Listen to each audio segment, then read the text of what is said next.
Bonsoir à tous et à tous, bonsoir à tous les suiveurs et à tous les inconditionnels de Grégoire Omnisport. On a assisté à un excellent week-end de football. Nous avons les informations sur la journée de dimanche. Donc dimanche, la mot que marqué, c'est l'humiliation, la correction, la gifle infligée à Liverpool par Manchester City.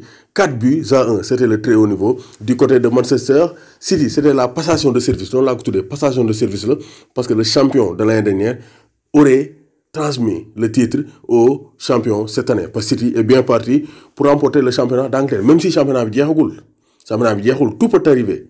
Catastrophe pour City. Mais forme City bi mu yor ak effectif bi ak confiance bi City am, on voit mal City tomber en cours de route. Deuxième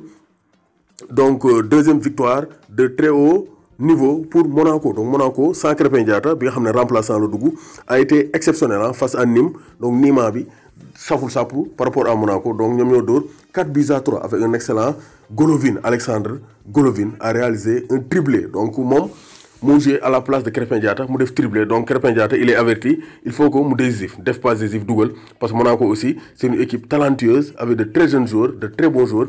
Il faut que mu gëna décisif. Donc triplé, 3e, 12e et 72e minute et une passe décisive pour Voland. Donc vraiment, le Russe a signé une copie tout simplement exceptionnelle face à Nîmes. 7e victoire de suite. Monaco consolide sa 4e place. Donc Monaco 7 juróom-ñaari victoire yu toftalo lañ am championnat, c'est le très haut niveau. Donc Monaco 4-3 le door, mais Milan mom 4-0 le door. Donc Milan de Kauman Thiam et Jim Momar 4-0 le door.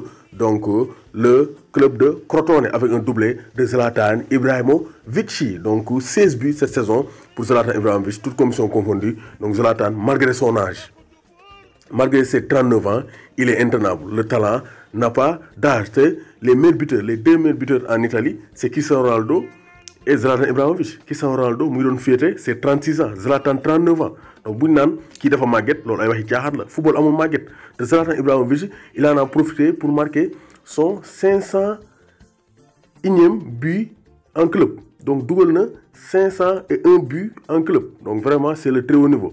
C'est le très haut niveau. Le total, c'est 825 matchs. Donc j'ai 825 matchs, double 501 buts. Donc vraiment, chapeau à Zlatan. Trincao offre la victoire au Barça. Trincao n'offre pas la victoire, mais c'est Messi qui offre la victoire. Messi, c'est un extraterrestre. L'équipe de Ron Bao, l'FC Barcelone, d'Abdelali, de Alpha Touré, donc de Modier, vraiment, Barça, ils ont fait la différence. Hein. Remontada. Barça était mené, ballotté, mais avec la rentrée de Lionel Messi, l'homme fort. L'homme des grands événements, le gauche magique de FC Barcelone, le Barça a repris du poil de la bête. Il faut donc égaliser. D'un tir croisé, Benenbi, une 2 avec Jordi Alba, mon centré, victorieuse duel Sénégal. Ensuite, donc Trincao marque le but de la victoire. Donc belle victoire pour l'équipe du Last King, comme l'appelle Papalay Camara. Donc the Last King is Lionel Messi. Donc Trincao, une belle victoire et un but pour la confiance pour le jeune Portugais qui tardait à se manifester au FC Barcelone. Donc une belle victoire. Après la victoire du Real Madrid, Barça aussi gagné. Donc Barça, nous avons Paris Saint-Germain en Ligue des Champions. Donc bonne opération pour Chelsea. Les hommes de Thomas Tuchel, nous d'or, Sheffield United, 2 buts à 1. Donc avec des buts de Mason Mount sur une passe décisive de Timo Werner et Jorginho sur un penalty provoqué par Timo Werner. Donc Werner, il est en manque de réussite. Mais Tuchel doit l'utiliser pour sa vitesse, pour utiliser la profondeur. Vraiment, il a fait souffrir les Blades de Sheffield United. 18e défaite cette saison pour Sheffield de Lys Mousset et Eliman Ndiaye. Chelsea 5e revient à 1 point des Reds de Liverpool. Edouard Mendy donc n'a pas réalisé de clean sheet. Donc mom dafa am mauvaise communication entre lui et donc Rudiger. Edouard Mendy, il doit s'imposer dans la communication, montrer que c'est lui le patron, parce que Edouard Mendy, il est trop timide, il est timide, il est du défenseur, parce que lui c'est le boss. Donc Barça donc gagné, Chelsea gagné, 100e classico pour le Paris Saint-Germain. Donc Paris Saint-Germain joué avec l'Olympique de Marseille, le 100e classico de l'histoire sur la pelouse de l'Olympique de Marseille, le Vélodrome, efficace en première période, contre-attaque.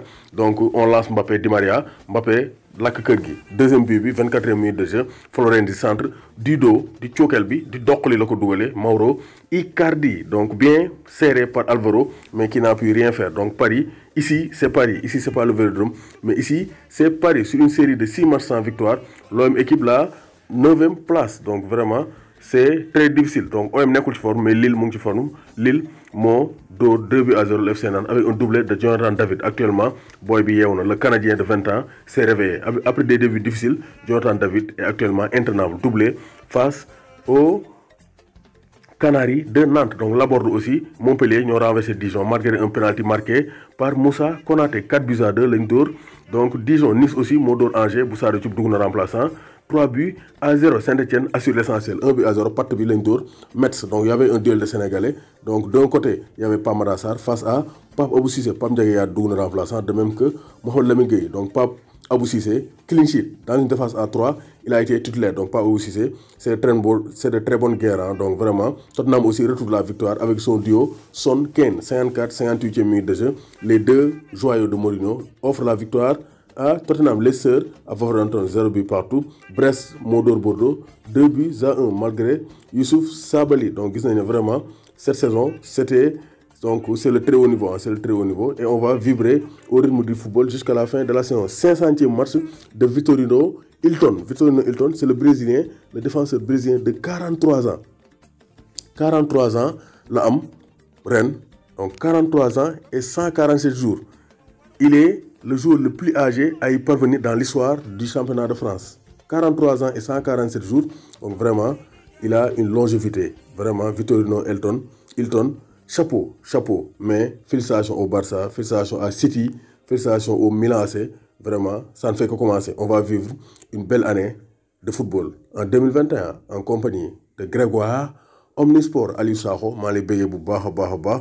Arona Mbow maa lay bëggee. Donc Momo Faye Kaman Thiam, Momo Chelsea, Mondial Chelsea, donc Ibou Gueye Terang, maa lay bëggee. Cheikh Diatta, Madické Thiongan, Marcel Pagnol, Cheikh Wade, Cheikh Samb, Khadim Gueye, donc Mansour Khila Ndoye, maa lay bëggee bu baax, borom Apexi, Djibli Sissoko, Assane Bopp, Sidi Lamine Thiam, Amadou Sène, Arona Mbow, borom Khamed Rodriguez, maa leen di bëggee, di leen bëggee.